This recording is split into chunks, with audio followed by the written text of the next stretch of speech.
Well, hello everybody. I am back today to talk about a film that is relatively older, and I watched this movie because, I'm a big horror movie fan, and I watch a lot of movies for this channel, and I watch new release films, I do different series, but I am a sucker for 80s slasher films, or just slasher films in general. I just have a lot of fun with them, and every now and again I get a hankering to watch a slasher movie that I've never seen before, and I try to look online for ones that people genuinely seem to enjoy. And this is one that seemed to get a lot of praise. It was talked about a lot last year around Thanksgiving because this movie takes place around the time of Thanksgiving. And so a lot of people watched it around that time period. I read some genuinely positive reviews of this. And so I was like, you know what? I want to watch this. I think it'll be really entertaining. And the movie I'm going to be talking about today is Blood Rage. Blood Rage is directed by John Grissmer. In 1974, Terry commits a murder and pins it on his twin brother Todd. 10 years later, Todd escapes from a mental institution on the same day as Terry's murderous instincts resurface. So I didn't really know what to expect from this other than people said it takes place on Thanksgiving and that a lot of people enjoyed it, and I thought it was fine. I mean, I enjoyed myself. I thought there were moments of it that were really entertaining. I think some people give this a little bit more praise than it actually deserves. There are a lot of slasher films that were released around this time period that are way better and more thought out than this movie is. There are some really enjoyable schlocky moments to it as well, but the pacing is not great. I feel like the first half of this movie starts off really strong, has a couple of decent sequences, kind of falls apart when it introduces a little bit more characters, and then picks itself back up in the third act and gets entertaining again.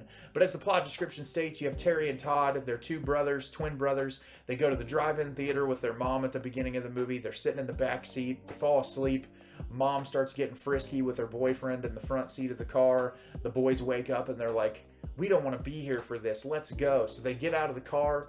One of the brothers, Terry, grabs an axe that he finds in somebody's truck bed, and he sees these two teenagers in a car at the movie theater having sex in the front seat of a car. He decides whatever about the sexual encounter triggers him, something inside of his mind, to kill. And so he murders the man inside the car and then grabs the axe out of the guy's face, takes the blood off the axe, rubs it all over his brother, and then hands it to him and says, "Oh no, Todd, what did you do?" And even though there's a lot of people around that probably saw him do that, I'm just like, okay, there was a lot of people crowded around this area. I don't think that he would get away with that so easily. So the wrong brother gets locked up for a murder that he didn't commit. And then we jump forward in time to several years later. They're grown up. Todd and Terry's mom goes to visit Todd in the mental institution. He has now come to terms with the fact that he has not committed these murders and he is not in the wrong, but his mother cannot come to terms with that, so she ends up leaving the mental institution,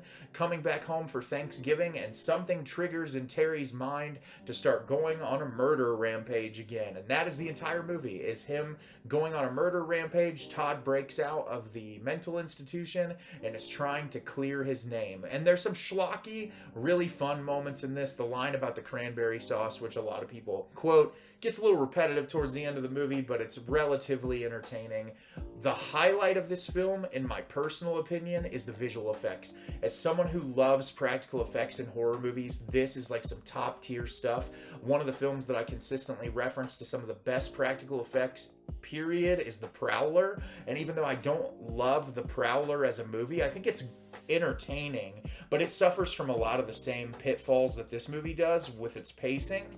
The practical effects saved that movie for me because of how just amazing of a job Tom Savini did in The Prowler with that. This movie is very similar. The practical effects in it are really well done. A couple of moments that I was really surprised how great they were able to make it look. Obviously, there's some dated 80s moments in it, but one of the things that is so charming to me about practical effects is that when you as a filmmaker have limitations and you're required to work around those limitations, you come up with really creative ways to make things look look good, and that is what this movie does. There are so many creative moments with the kill sequences and like the aftermath of the kills. Like there's gashed in eyeballs. There's a woman who essentially gets completely cut into multiple pieces, where when her body parts are split up, it actually looks realistic. It doesn't look super campy or cheesy like a lot of 80s horror movies. And I was really impressed with the level of detail in that. I think the two twins, the same actor that plays the twins, has some campy fun moments. I wish he would kind of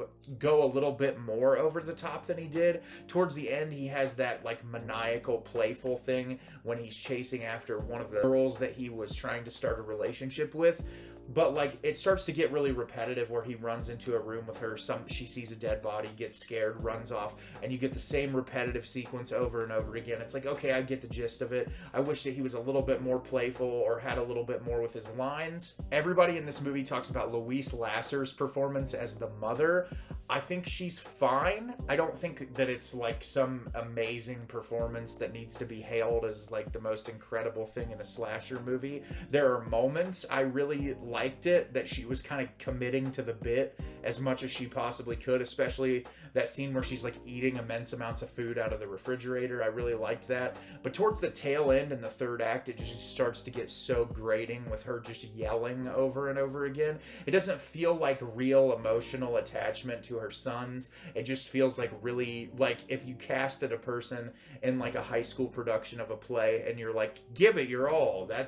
There's a couple moments that feel like that. I don't think it's a consistent enough performance for me to be like, wow, this was really something on another level. It's like playing into the camp at some moments really works in her benefit, but there's other moments that just don't come off as great. All the side characters in this, relatively forgettable. Not really anyone in it that I'm like, wow, you did a really fantastic job. And like I said, the third act of this movie and the very first segment are the strongest portions. The entire middle section of this film feels really bloated. There's a couple moments that are played for comedy that don't necessarily work as well as I would have liked them to, but I don't regret watching this movie. I think there's enough charm to it and enough like goofy, over-the-top 80s camp that makes it worth watching.